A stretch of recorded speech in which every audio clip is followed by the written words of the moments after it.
In today's episode, we want to talk about boundaries. Have you ever heard the saying, no is a complete sentence? Some of you hear that and you think, yeah, of course, I could say no. I don't have to give a reason for my no. Others of you hear that and you think, ooh, that sounds hard because when I say no, I feel like I need to give a valid excuse. Well, in today's episode, we want to explore some of the struggles that are common among people in terms of living with boundaries, with healthy boundaries.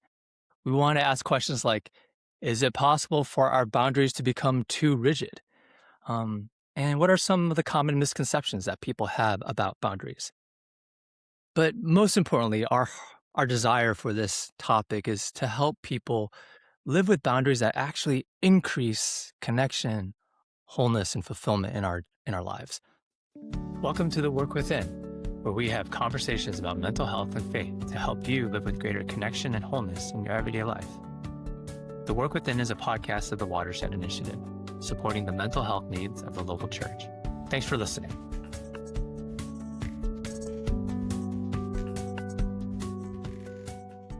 I'm really excited about this conversation. Excited to have Lee Tran and Laura Harrison as co-hosts of the show today. They are both licensed professional counselors, supervisors, and they've literally helped, dozens, hundreds of people, I would say, live with better boundaries. Well, before we jump into that conversation, two quick invitations. If this show has been helpful to you in any way, would you please consider leaving us a rating, a review, and subscribing? That really does help us a lot. And secondly, if you'd like help finding a faith-based therapist, we would love to help. Just reach out to us and we can get you connected with someone who would be a good fit for you. All right, well, let's get into this conversation.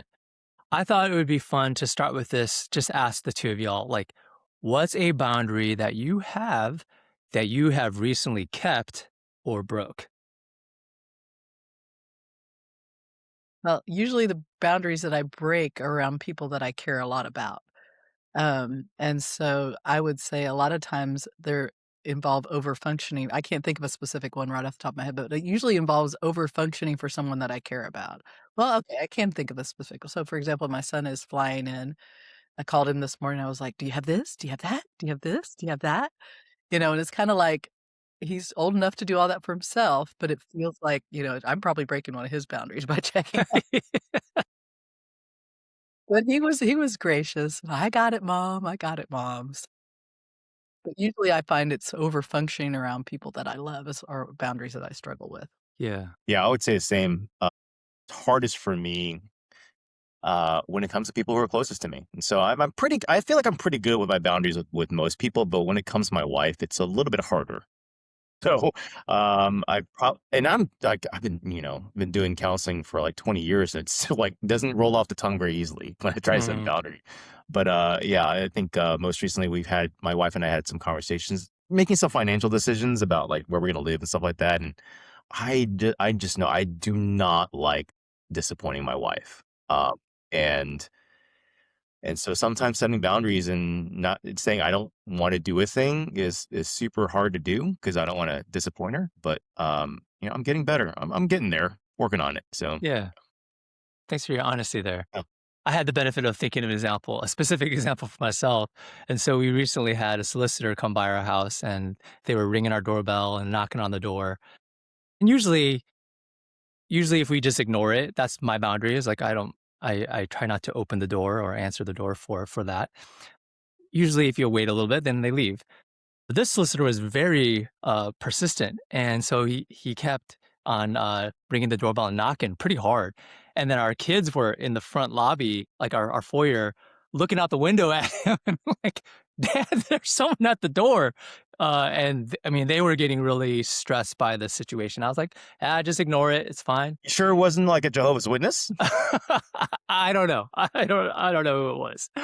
And I was like, just ignore it. I felt a little bit of the discomfort arise, but for me, that's a big deal. That's a boundary I have. But old me would have completely opened the door and had a half an hour conversation and said yes. Maybe not to converting to Jehovah. I was gonna say you'd be a Jehovah's Witness. That's what I was asking. But I would have bought the thing. Whatever they were selling, I would have bought. This has You would have at actually least happened. taken the pamphlet, right? Yeah, I would have taken the pamphlets. And so for me, that I've come a long way, at least in that regard. But yeah, boundaries are tough. And I think you guys have highlighted an aspect in which boundaries with people that are close to you, where there's a lot of relational equity, and yeah, you don't want to disappoint people you care about. And so that becomes an arena which is harder. So um, I thought it would be helpful to first define what boundaries are, just to give us some baseline language. And as I read these definitions, just see if there's any that you resonate with. Okay, so this is from Cloud and Townsend. They say that boundaries define what is me and what is not me. A boundary shows me where I end and someone else begins, leading me to a sense of ownership. Brene Brown talks about how boundaries are simply what's okay and what's not okay. And when it comes to boundaries, she says, clear is kind, unclear is unkind. Terry Real in The New Rules of Marriage shares that this I thought was really profound. A boundary is the limit at which I can love both you and myself at the same time. I'll say that one more time. A boundary is the limit at which I can love both you and myself at the same time. And then finally, the American Psychological Association defines it this way. Boundaries are the psychological, emotional, and physical limits we establish to protect our well-being. As I read those definitions, a few things stood out to me. First, that boundaries bring clarity. They help me to more clearly see who I am and who I am not. And that's helpful. They also serve to protect me. They preserve my well-being. They also empower me because they allow me to know what am I responsible for and what am I not responsible for? What is mine to take ownership of and what is not mine to take ownership? And that is very empowering to have that clarity. And I think they're very freeing. They could be freeing. Not always, but I think most of the time I've found that when I have good boundaries, at least, they are freeing. What would you like to add to that? Or as we talk about boundaries, is there anything you'd want to add to help people understand what boundaries are, or just as we define what boundaries look like? I like the definition that defines where me ends and someone else begins. That line between us and others. I like that because it's very succinct, but it's actually highlights how difficult it can be because the line between us and others is not always so clear. I have found, uh, especially when we're younger, we tend to define our identity in the eyes of what other people think and feel about us. And so that line of demarcation is very, very difficult when we're younger and have poor boundaries. But I like that definition because I think it kind of gives us a target to hit of like we have to define who we are. Like what is it going to be about me that defines me and who I am, distinct from other people. So I like to maybe frame it that way for a lot of my clients. And I think some place where people get in trouble with that is really thinking about the fact that my roles are defined by who I am to others, right? Rather than thinking about who am I outside of being something to other people, right? And really getting a sense of self-worth, I think is important to having good foundational boundaries. What do you think are some misconceptions that people have about boundaries? That's a good I question. I would say one of the first misconceptions that I hear a lot from my clients is um, that they're selfish, that boundaries are selfish, that I'm not taking care of my responsibilities if I'm not doing these things. But what you find a lot of times is when they are coming from that point of view, usually they are over functioning quite a bit for people in their lives. They're doing more than really needs to be done to help regulate the relationship. Yeah, I would say as well, people tend to think a common misconception is that boundaries are meant to be um, harmful. They're overly aggressive or they're hurtful in some way. And so I think changing that definition a little bit more to something that actually can be loving would be part of maybe the way I would reframe that a little bit more. But I think that's what when people tend to think of a boundary in a negative way, they think they have to be harsh or mean in some way. Mhm. Yeah, I wanna add to that too, because I think it's important. It was even funny when you first sent this podcast out and it said boundaries, I was like, "Oh god." Because people have started to weaponize it, and they're starting to say, "Well, I have a boundary. This is my boundary," and it's like, that's not really how you set a boundary. You don't have to announce a boundary. You don't have to, like, Mm, um it's not it's something that you set and people can choose to accept or not accept, but that shouldn't affect you, right? Somebody mm. doesn't have just because you have a boundary doesn't mean someone's gonna abide by it, but that teaches you something about the relationship and how you need to respond to them then. Because a boundary without a consequence isn't a boundary. Yeah. Say more about that idea of weaponizing a boundary. Well, I mean, I just see it a lot in relationship and when people will say, "Well, I set this boundary and he just ran right over it and didn't even care." Or they actually use the terminology to say, "Well, I'm setting a boundary with you," or "That is my limit," right? Which can be okay, but when it becomes a regular way that you push people away, you're not really setting a boundary. You're kind of setting you're using it as a deflection. Almost like people use anger to push people away. You're using the concept of boundaries to push people away from you rather than really explaining what your boundary is. Yeah, I was thinking about that. In recent years, it's been my impression. I see this a lot in social media. There's a lot more conversation about boundaries. I see a lot of videos about it, a lot of tips about how to have good boundaries. There's a lot more education about boundaries, and I wonder whether we've inadvertently swung the other side of the pendulum, where what is meant to actually free us is now becoming, like you said, weaponized, or the boundaries we have become very thick walls, fortified walls that are overly rigid sometimes, and they may actually prevent us from connecting well with others. What's a sign that a boundary has become overly rigid, or is actually, yeah, preventing us from connecting with people? So let me expand this for a second and just give you an observation of what I've seen and Yeah. how people develop boundaries. It follows the same pattern, I think, for a lot of people, myself included. When somebody begins to work on getting healthier, getting a better definition of self and how to set boundaries, what that typically means is that they've gone a long period of time without setting boundaries. And they can begin to observe and be aware that I'm giving power away in a lot of different fronts. I'm not setting boundaries. And with that awareness comes a certain level of response or reaction to that. That Yeah. there's almost a kind of an internal anger or resentment, not just towards other people for having crossed boundaries, but towards themselves for having given away a lot of those boundaries. And so, what I tend to find happens is that when people start working on boundaries, they overcompensate. When they start executing boundaries, they're like, I'm going to set a boundary, like what Laura said, I'm going to set a boundary right now. And so it comes across way more aggressive than it needs to be. Actually, I give this example to my clients. I use a rubber band of how like boundaries work. And so oftentimes what happens is people, as they give on their boundaries, they're just pulling more and more tension on this thing. And they live their lives by giving away this type of agency and by not setting boundaries. And by the time they actually are ready to set a boundary, that tension releases and they snap back with a certain level of aggression. Um, and I would actually say this. I'm not sure if there's a way to really avoid that. Hmm. Like, I feel like there has to be some type of reckoning internally, if you will, before someone can begin to regulate back to a normal sense of like, okay, this is a healthy boundary.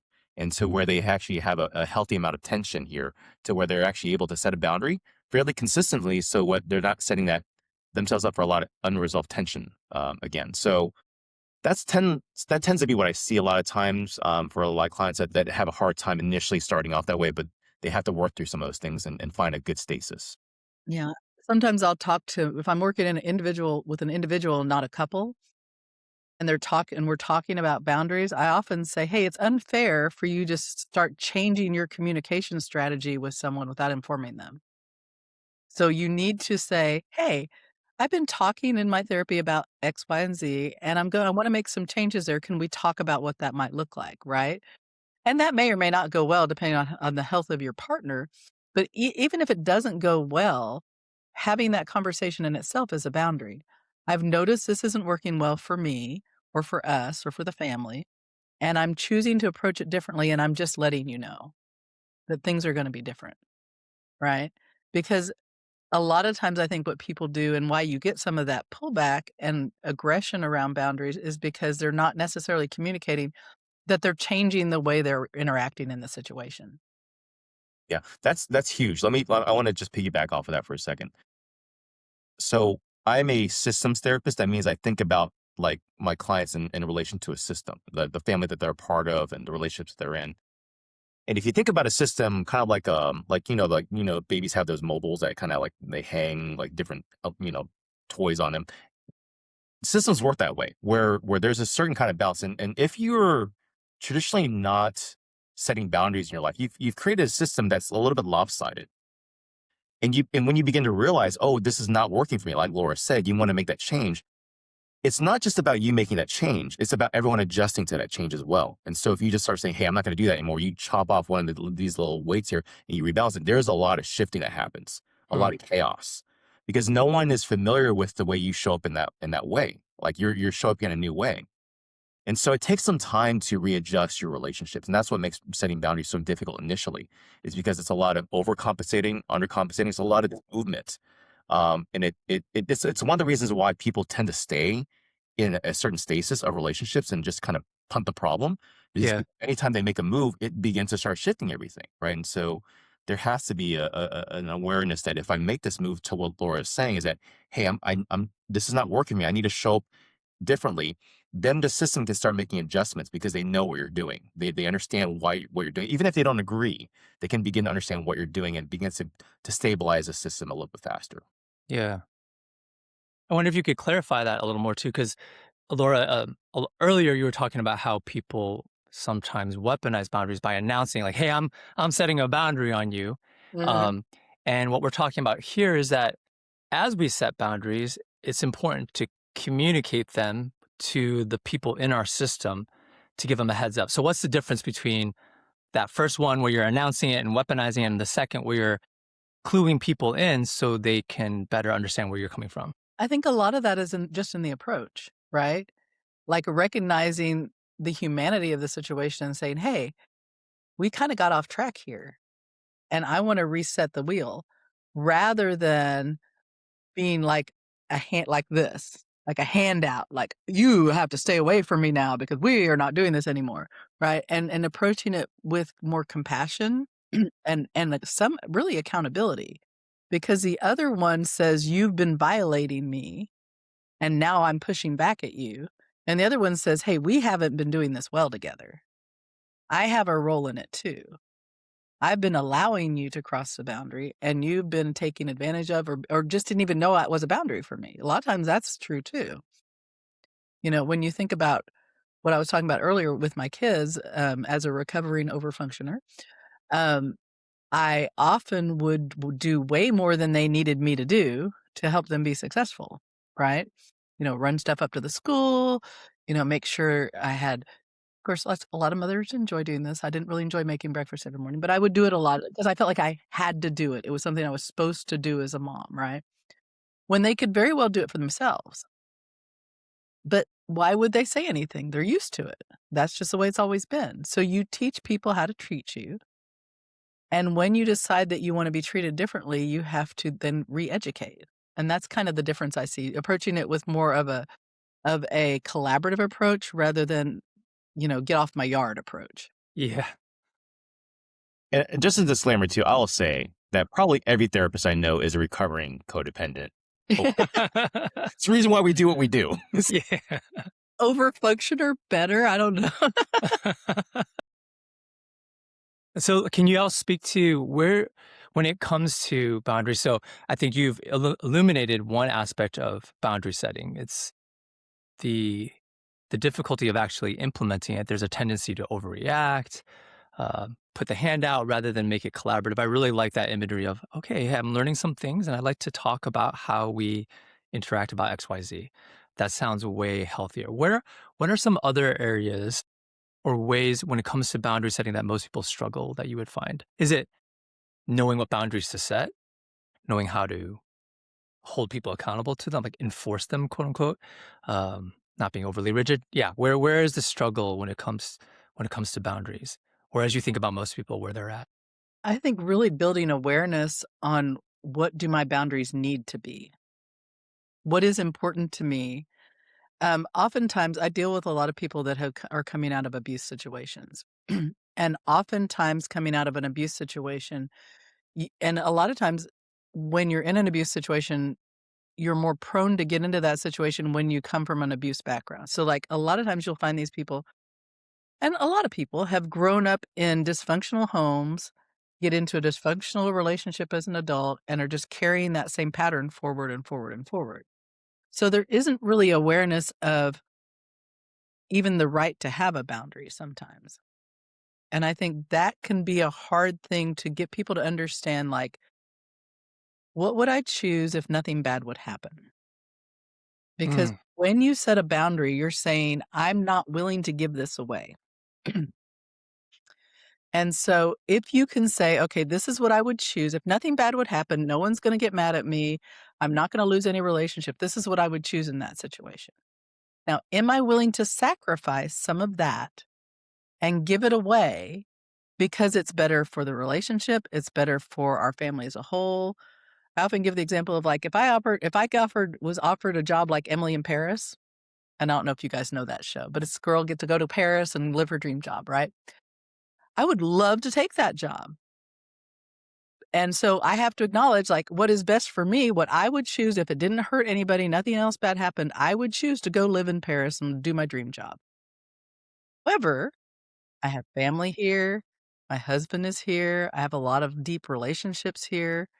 I would sacrifice a lot too, and other people would have to sacrifice for me to do that. So is it worth it? So I have to consciously choose to give that dream away so that I can maintain this other part that's really important to me. But if I never go through that process of, like, resolving that for myself, then I may always feel resentful that I never got to Paris. Because I could feel like, if I said, honey, I got this great job, they want me to go to Paris. He goes, you're not going to Paris, and shuts it down, and I don't get a choice, then it's been taken from me. And that's the difference between, like, I think that's where people really get stuck, is like, you have to consciously choose to give things over, or you have to consciously choose to keep it because it's what's best for you. And people that come from abuse situations have never been taught to think that way. hmm. I'll say that, um, adding on to that too, because I think I break it down to three different levels. I think Laura, you were talking about, like, being aware of one's needs Mhm. and advocating for them, right? So just the idea of being aware of what the need is and what you want. Again, defining self. Yeah. That's the first step. If you can't do that, then it's hard to be able to move on to the other ones. But the second step from there is being willing to move into the discomfort of conflict, being willing to disappoint, being willing to disrupt, because a boundary has a potential to do that. Now, if done well, it doesn't have to be, but there is a risk of that. And I think that's one of the reasons why people tend to not set boundaries or articulate needs, is because they're concerned about disrupting the relationship in some way, right? And so being comfortable enough with that to follow the next step, the third one, which is the delivery, how you deliver that boundary. So I think each one of those levels has some work that would need to be accomplished to be able to do that. Because most of the time, what I do is couples counseling. I live in the third step, which is how do we deliver, how do we articulate. And I will just say this as maybe one add on here. The tone makes a huge difference, because I think what I tend to see when people don't set boundaries appropriately, they take a very small, childlike posture in their relationship, as though they're trying to manage and manage other people's expectations. Conversely, when they have enough strength and wherewithal to actually articulate a boundary, they go too aggressive. They go to a more parental posture. So they get into a, hey, like, weaponizing, as Laura said. Somewhere in the middle is this adult voice where you can actually advocate for yourself and say, hey, I have these needs. It's okay to have needs. It's okay that you have a hard time with those needs. We can still talk it out, right? there's somewhere in there in that zone that allows for delivery to be normalized. I think people just have a hard time with that because most of us are familiar with either a very strong parental voice that says, "Shame on you, how could you?" or like just be quiet and be small, right? And so that gets into a little bit of like what makes that difficult for a lot of people is that we're just not familiar with that kind of language. We have to practice that. And that never comes out well initially. So let's take a very practical example. It popped into my head while we were talking. Let's say you have a friend. Maybe one of you guys are this friend. I don't know. But let's say you have a friend that's chronically late to your meetups. And they always show up, I don't know, 5, 10, 15. I was not suggesting anything. I know, John. I know. I really wasn't. But let's just say they're chronically late. And you That's an start to ADHD conversation. and you start to find yourself like, oh man, this is really annoying me. You do a little bit of this exercise, like, hey, what do I need? What's important to me? And you realize that it's important to me that people respect my time. My time is important to me. And so you decide, okay, that's something I want to address with my friend. But it's been happening this has been the MO. So bringing it up all of a sudden might feel very out of nowhere. Can y'all give me an example or, I guess, role play? Like, what would that sound like to have a well-delivered but boundaried conversation about, tardiness or being late? Anyone want to try? Well, I'll go, but actually, if I can adjust it a little bit, because this is actually a discussion when my wife Dan and I had over the weekend about boundaries with friends, and it wasn't around the topic of being late, but it's around the topic of what feels like to be a disparity in how much mutuality there is in a relationship. So we can all probably think of people in our lives that we have people who are fairly mutual, like we give and take, some that are more takers and they require us to give a whole lot more, right? And so we're trying to have like a conversation about how to have boundaries with that. And so, yeah, the language that I was thinking of, I've had to have this with a few friends of mine, but there is a need to articulate that, like as Laura said, that this current dynamic doesn't work. It makes the relationship untenable, right? It creates an imbalance in the relationship to where it becomes no longer beneficial and helpful or healthy for the relationship. And so I have to articulate, hey, this is what I've noticed. This is how it impacts me. And this is what I need. I need to see these things and change these things. And so if not, I understand that, but it will change the way I show up in relationships. So it's not a punitive, hey, if you don't do this, this is going to happen. It's more like, hey, like this is me trying to be honest with you about what it would look like for this relationship to get to a healthier place and what feels untenable about it. But if you can't do that, I understand. I just have to change the dynamics a little bit in order to make it more tenable for me, right?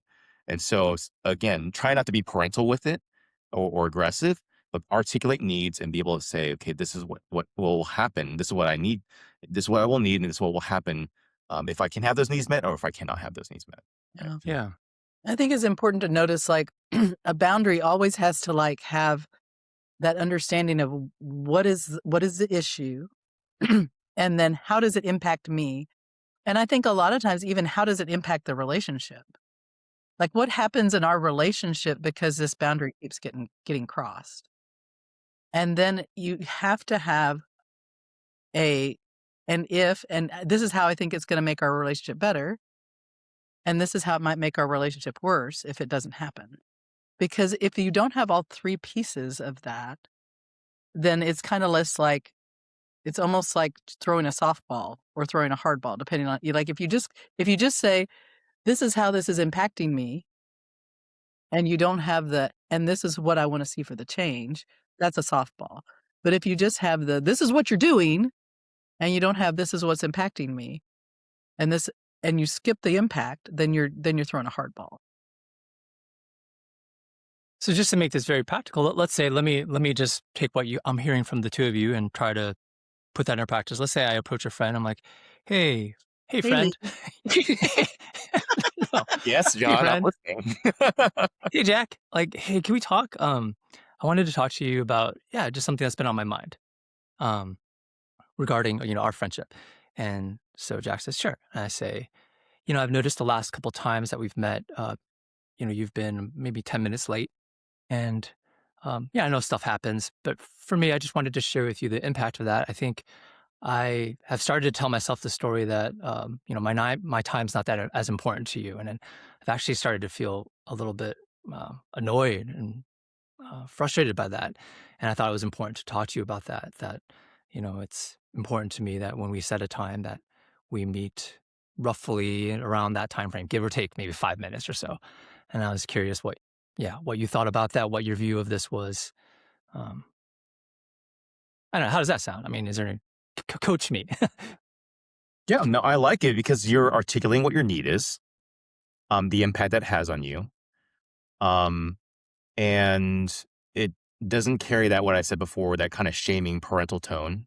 Um, and so it's delivered in a way I feel like could be heard and received and understood. And it gives an ask for what it would need to happen in order to be able to value and respect the relationship as well. Yeah. Yeah.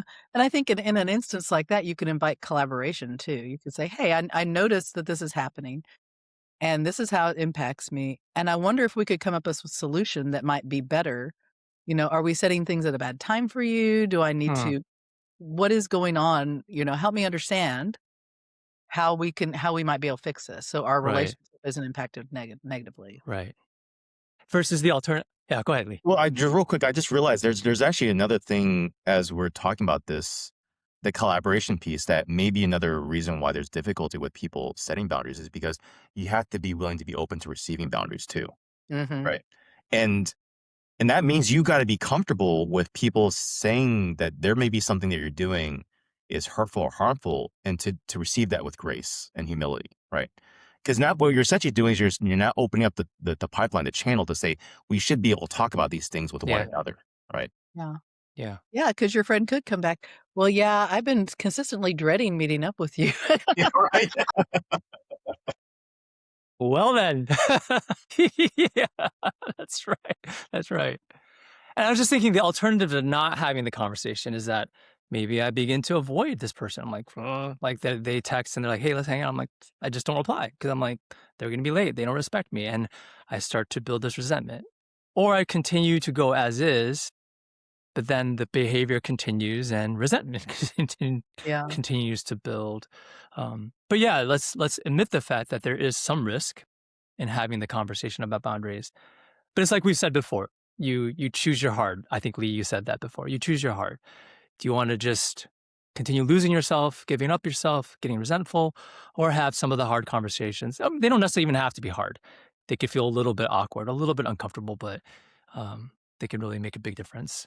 I mean, I think that the consequence of not setting boundaries is almost always resentment in the relationship, and quite frequently a rupture of the relationship. The other chance when you do set a boundary is that it's going to create an improvement in the relationship. Yes. Not setting a boundary, I haven't seen a situation where that improves the relationship. Yeah. I think we live in a time where it's just a lot easier to quiet quit or to cancel Yeah. relationships, That's right. than to set Just exit boundaries. out. Yeah. Yeah. Yeah. I block I think you. even in Yeah. marriage relationships, that's becoming easier to do. Yeah. Right. Yeah. Let's talk about the costs of not having healthy or good boundaries. Do you want to name some costs that y'all see? We talked about resentment that can build. What else? I mean, it just seems like a slow decay of a relationship, honestly. Because you're going to either burn yourself out, or the relationship becomes so untenable to where there's a blow up of some sort of rupture, that becomes irreparable because there's no repair mechanism. A part of the repair mechanism is to talk through boundaries. So it feels like it would be a slow grind for a while until it just, as we just said, becomes a quiet quit. Yeah. But I also think it's important. I mean, I think that is the most likely thing that's going to happen if you don't have good boundaries in a relationship.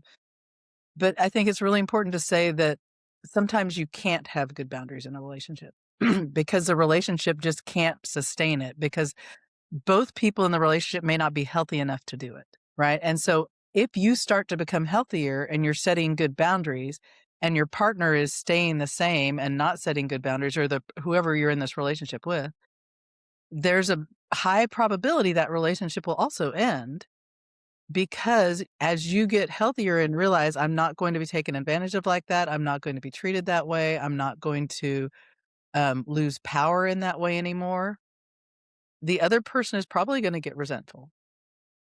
You talk about codependent relationships, you always have a rock and a leaner, right? And if the rock is usually one that gets tired first, because the leaner is like, hey, this is great, I'm leaning. But when the rock gets tired and gets resentful and starts to do this, what happens here? This person falls down. And so when you take that support away, it's going to cause, like we talked about with the system, it's going to cause some disruption. And if that person can't adjust, the relationship might need to end. And that's not necessarily a bad thing. I'll add to that as well. Some relationships, I would say a lot of friendships will end that way. They just run their course, and then there's seasons in life where sometimes there are seasons for certain friendships, and sometimes those friendships end. I have found for people's most important relationships, whether it be family, that it doesn't have to end in that relationship dying regardless. What I tend to see happen is that if you set boundaries, it begins to start to balance out to what is probably the most realistic version and healthy version of what that relationship could be like. So I've had to do this with my own parents, because they come from a different generation. They're much older, so they're not changing the way they operate. But I've had to articulate to them what I need for them in order for me to have a closer relationship with them. But they are simply, at an age where they cannot, and culturally there's too much to divide. What happens is that the relationship begins to just start to settle into, if I could say, it's the lowest common denominator, if you will, of like what the relationship could be. And so there's not enough effort or willingness to change. And so we simply have a much more kind of distilled down version of the relationship in which we can kind of operate. And everyone is sufficiently happy enough. No one's satisfied entirely, but happy enough to where, okay, this is the relationship in which we can have, based upon the kind of boundaries in which we have that may be different for each party. Yeah, I've had conversations about that in individual therapy with individuals who are no longer happy with their marriage relationship, but not willing to leave the marriage relationship. And I'm like, okay, so if that's the position that you want to take, you're not happy with it, but he's not going to change or she's not going to change, but you're not willing to leave the relationship or don't want to leave the relationship for whatever reason. And sometimes they just don't feel like they have basis enough to leave. And they're committed to the value of being married. But then you have to lower your expectations so that you're not building resentment every time those boundaries are crossed. You have to decide, okay, so if I'm choosing to put myself here, I have to recognize that's a choice. Just like with the Emily and Paris thing, I am choosing this, and I could choose to leave at any time, but I'm actively choosing not to do that because of this value that I have right here. And if you can start to work on that inner talk, because then it's not about the other person crossing your boundaries. It's about you saying, I'm willing to adjust these boundaries because I hold this other thing at a higher value. Staying in a marriage relationship or whatever it is. And I would say there's valid places for that if it's not an abusive relationship. But I think it's important that if you're going to do that, you have to be willing to sacrifice your need to be right or heard from that other party. Yeah, it's really good. I see our time is coming to a conclusion. So a couple of things I wanted to say. One, I was thinking about the theological, biblical component of boundaries. And one scripture that immediately came to my mind is from Galatians chapter 5. Paul writes, "You, my brothers and sisters, were called to be free, but don't use your freedom to indulge the flesh. Rather, serve one another humbly in love. For the entire law is fulfilled in keeping this one command, love your neighbor as yourself." I love that paradox of freedom and constraint. As believers, we have complete freedom to do, the sky's the limit. And yet the constraint as followers of Christ is love. Does this am I acting in a way that is loving and fulfills the command to love one another? And so I think about that in terms of boundaries, because boundaries are really meant to help us to empower us to live freely, right? To live the kind of lives God called us to. But the limit of that is not just do whatever you want, indulge your flesh. It's love one another, love God. And so that I just wanted to share that. Um, as we wrap up, is there anything you'd like to say, anything else you'd like to say to people who would like to approach their boundaries so that they increase connection, they increase wholeness in their lives? And so, as we wrap up, what would you like to say? I'll say that if you're listening to this podcast and it is of interest to you, maybe because you're thinking that boundaries could be different or healthier in your life, that my encouragement is lean into that, because it's probably your soul telling you that there are some things that are often, maybe you're exhausted and you're tired in certain areas that you're just lifting a lot. Um, I think a good first step is like what we talked about before, just getting in tune with yourself. Like in my mind, it's very difficult to move to a step of actually setting boundaries if you don't first understand yourself. And so when I get clients, I say, hey, I just want to improve my boundaries. We have to start with, okay, let's talk about you. Let's get in touch with you, understand you, so we have something to be able to express and advocate for. Right. So that would be my encouragement is tune into that, lean into that part. Yeah, that's definitely the first place to start. I think the early warning sign that you need to work on boundaries is if you're always feeling resentful, because that is, I mean, they go hand in hand. The better you are at boundaries, the less resentment you will feel. Yeah. Yeah, I think Brene Brown talks a lot about how living from a place of wholeheartedness, the people in her research that live from a place of greatest connection and wholeheartedness were also the most boundaried people, which is not what we might intuitively think. I wanted to add the fact that I learned this from Cloud and Townsend, the distinction between hurt and harm. That because I think a lot of times I'm afraid that when I set a boundary, it's going to hurt you, and so therefore that's bad. Using the language of, does it actually harm the person or just hurt their feelings? Obviously, I don't want to hurt people's feelings, but sometimes that's okay. I don't want to harm people 100%. And so that distinction has actually empowered me to set better boundaries. That saying no to this person, it might hurt their feelings, it might hurt them, but I'm not harming them. I'm actually living in integrity and actually honoring our relationship better. So that was something I wanted to throw in there that was a helpful tool, hurt versus harm. Um, I think we're out of time here, Laura and Lee. So great insights. Thank you for sharing some very practical things for us to think about our mindset and approach to boundaries. Our hope is that everyone who's listening and engaging, that all of us can grow in our capacity as we experiment with boundaries in our lives, as we give and take, and as we live them out, that this would lead to more flourishing in our lives. So may God bless you and strengthen all of you as you do the work. Thanks for tuning in today. Thanks for tuning in to The Work Within. We hope this show blessed you in some way. Please subscribe and leave us a review. Your support means a lot to us. Finally, if you're looking for a therapist, we'd love to help. Visit us at www.watershedinitiative.com to get started. For a limited time, new clients can receive 10% off their first 5 sessions of therapy by mentioning The Work Within. Join us again next time.